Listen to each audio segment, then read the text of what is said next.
This video I'm going to talk about the nutrition guide and go over the basics of that. So the nutrition guide is probably the most important aspect of the Alpha Plan because, especially when you get older, you cannot get away with a poor diet. And it doesn't matter how good the workouts are if you can't get your diet under control. So that's why the Alpha Plan, there's a lot more information on the nutrition guide and a lot more guidance, because in the end of the day, that's going to make or break your success. So essentially what you'll see the first page here, I have my supplement guide here. And really quick, in any one of these, you can click on a supplement for more information, and it will take you to where you can actually purchase that supplement. So first off, you have protein. Obviously, that's the building blocks of muscle tissue, really important stuff. It also keeps you fuller for longer because it takes longer to digest. So it increases your satiety, and it also, in the end of the day, helps accelerate your fat loss. 5-HTP is a really important supplement that actually helps curb your appetite. So when you're doing intermittent fasting, the biggest problem with that is, what if I get hungry? And so 5-HTP is a really helpful supplement that you take in the morning with your coffee or water, whatever you like, that helps with the process. It makes the fasting process that much easier. The next one is DMAE. What that is a chemical that is involved in the process of making acetylcholine. And acetylcholine is a neurotransmitter in the brain. So basically what it does is increase cognitive function. Obviously it says assertiveness, creativity. So kind of, in a way, your brain works more efficiently. You're quicker, you're smarter in general. And it's just a supplement that helps out with that, especially great for people who need to be on the top of their game mentally every single day, especially when you are fasting. Number 4, fish oil. You've probably heard that before, but ideally the major impact of fish oil is that it reduces inflammation, joint pain, but also huge deal here is the typical American diet contains a really high amount of omega-6s. So we have, let's call it 2 major types of healthy fats, or omega fats. There's 3, omega-3, 6, and 9. But the typical American diet, what it should be is an omega 3 to 6 ratio of 1 to 3. So for every 1 gram of omega-3s, you'd have 3 grams of omega-6s. The typical American diet is more of like a ratio of 1 to 20. So 1 gram of omega-3s and 20 grams of omega-6s. So what fish oil does, or omega-3s in general, is helps improve that ratio. So we're trying to close that gap. It's never going to be perfect. It's never going to be a perfect 1 to 3, but instead of 1 to 20, maybe we can get it down to 1 to 10 or 1 to 5, and it's going to help you out extremely well in your fat loss goals. Next one is curcumin, which is the chemical in turmeric, which is just a spice. It's known for reducing inflammation. Insulin resistance, which is huge. Insulin is how our body deals with carbs when we eat them. And so when you become insulin resistant, it means your body doesn't function very well with insulin. And your body's not very good at bringing your blood sugar levels down and depositing that blood sugar where it's supposed to go. So you become insulin resistant over time. Curcumin helps to combat that. You become more insulin resistant, which means you deal with insulin a lot better, and you're able to store the sugars that you eat a lot more effectively. The last one is melatonin. We all know that it's a sleep aid. It helps with adjusting to your sleep patterns, especially if you're under high amounts of stress and you travel a lot. Next up, we got, these are basic testosterone boosters. I mean, aside from testosterone supplementation, which is definitely an option as you get older, you start to decrease your testosterone levels, and I would definitely get that checked out by a doctor and have a blood test to see if testosterone supplementation is right for you. There's no shame in that whatsoever. It's something that every male goes through, but this is something that these are more natural ways to do it if you want to go that route as well. So obviously strength training, if you lose weight, sleep more, if you eat fat. Fat's a huge deal with producing testosterone. You're going to notice if you stop eating fat that your sex drive goes south really quick.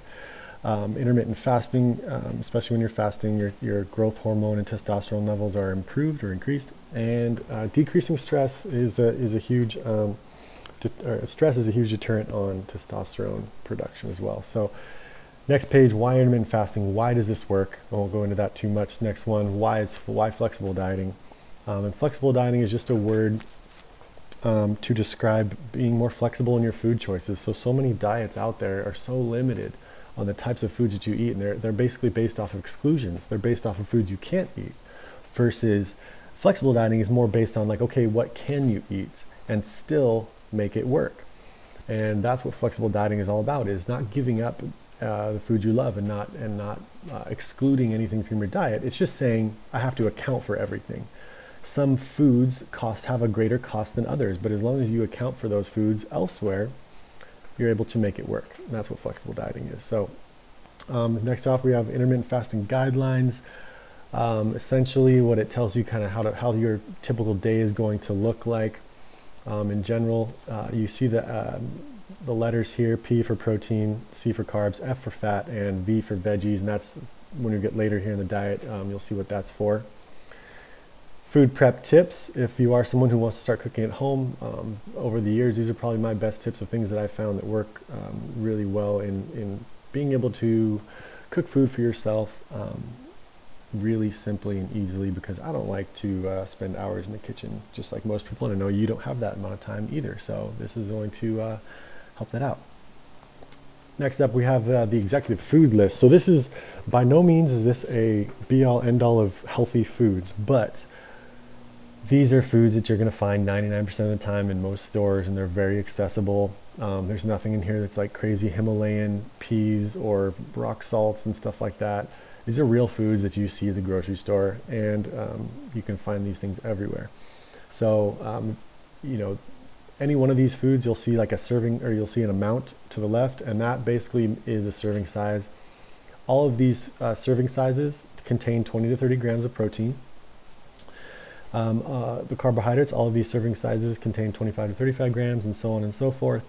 And then you have your fruits, veggies, and sauces down here. So just because it's not on the list doesn't mean it's necessarily not approved. I just put the foods that you're most likely to come across in everyday life. And if you can stick to these foods, you know, 80% of the time, you're going to do very well with this diet. So you can take a look at that and basically just make your food choices off of this list as much as you can. Next page, we have the portion sizes. So what this is let's say I was going to have a single serving of everything, and this is kind of what your plate would look like. Now, part of intermittent fasting and flexible dieting is that you can be more flexible with how much you eat. So your meals, because you're only eating 2 meals a day, your meals can be much larger than typical meals. So if you do eat more than this, and that's totally fine, I want you to eat till you become satiated. If you do eat more than this, though, try to keep the same ratios. So this is basically a guide to show you like what are the ratios that should look like on your plate. And so if you do eat more, still try to continue with the same ratios as you increase your portion sizes. All right, so this is how your day would look depending on when your workout is. So we all work out at different times. Ideally, you want to work out in the morning. It just makes it more likely that you're going to get it done. But I also put noon workouts and afternoon workouts in here too. So if you work out in the morning, early in the morning, you're going to have your black coffee on the way to the gym or whatever it may be, or green tea is fine.